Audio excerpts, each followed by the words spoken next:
അലങ്കാരിൽ വന്നേക്കാണ് കേട്ടോ. ലച്ചുവിന് കുറച്ച് പെന്നും പെൻസിലും ഗ്ലൂവും അങ്ങനെ സാധനങ്ങളൊക്കെ വേണം കേട്ടോ. അലങ്കാരിൽ വരിക എന്ന് പറഞ്ഞാൽ ലച്ചുവിന് ഭയങ്കര സന്തോഷമാണ് കേട്ടോ.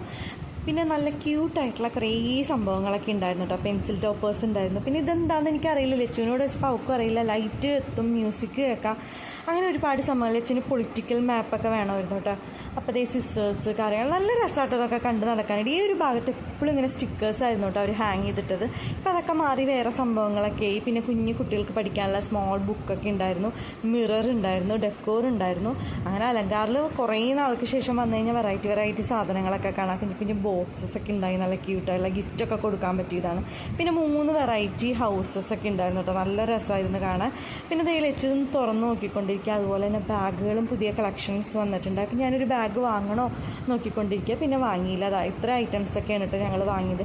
അതെനിക്ക് ക്യൂട്ടായിട്ടുള്ളൊരു ബുക്ക് കണ്ടു കേട്ടോ. അടിപൊളിയായിരുന്നു കേട്ടോ. യൂണിക്കോണിൻ്റെ എനിക്ക് നല്ല ഇഷ്ടമായി. ലച്ചു നോട്ട് ഇട്ടിട്ടുണ്ടായി. ഇനി എപ്പോഴെങ്കിലും പോകുമ്പോൾ അത് മേടിക്കണം കേട്ടോ.